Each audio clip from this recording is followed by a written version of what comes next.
Question number 28 in the series is f of x is equal to x minus 10 times x plus 13. So it is a quadratic equation which is given in the factor form, right? So let's find x-intercepts with the help of this equation. X minus 10 times x plus 13.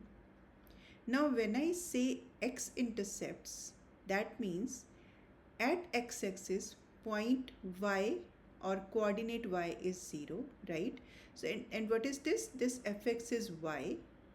Y is equal to x minus 10 times x plus 13. So to find the x-intercept, we have to put y is equal to 0, right? Now because it is equal to 0, so either of the factors is going to be equal to 0. So either x minus 10 is equal to 0 or x plus 13 is equal to 0. Let's solve this one, adding 10 on both sides.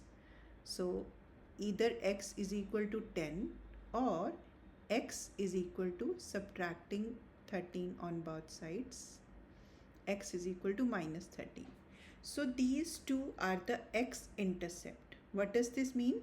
Then the coordinates are 10, 0 and negative 13, 0. Okay, concept 1 done. We have calculated the two x-intercepts. Now we are coming to concept 2, where we will understand the basic structure of the parabola. If this is a parabola, right? Suppose these are the 2 points. There is an axis of symmetry.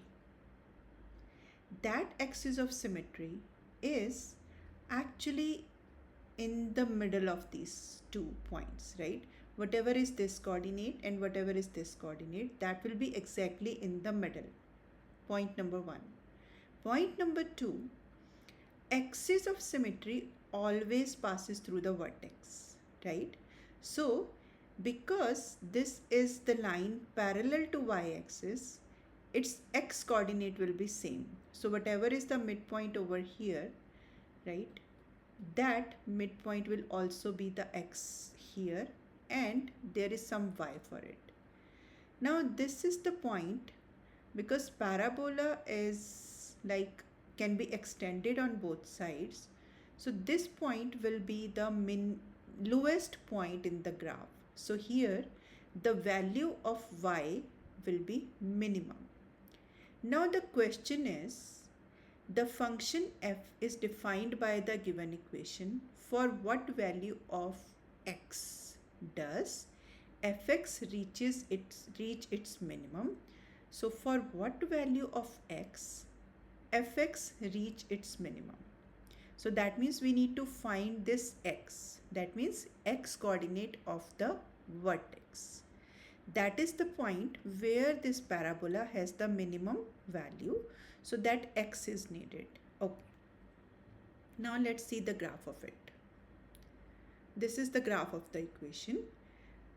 Negative 13 and 0 and 10 and 0. These are the two intercepts. This is a graph of the same equation. X minus 10 and x plus 13. Now if I see axis of symmetry always lies exactly in the middle of it. So that means I can use midpoint formula, which is x1 plus x2 by 2 for the x coordinate, and for y coordinate it's y1 plus y2 upon 2. Now what is x1 and y1? This. And what is x2 and y2? You can call it the middle value, average value, or the midpoint formula. So we just do x1 plus x2 upon 2, which is minus 13 plus 10 by 2. That means minus 3 by 2. So somewhere here, let's say, okay. And y is 0 plus 0 upon 0, because that is the midpoint. So that means at this particular point, we will have a line of symmetry like this. Now you see, this line is parallel to x-axis, right?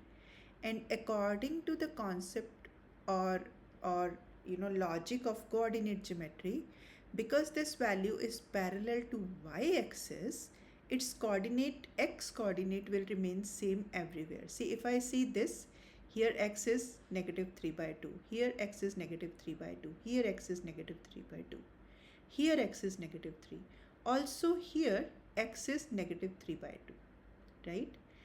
So this is the point, this is the x coordinate where y is going to take its minimum value, right? And what will be that minimum value? That is not asked in your question. What is asked? The function f is defined by the given equation. For what value of x does fx reach its minimum? So that x value is minus 3 by 2. That means D is the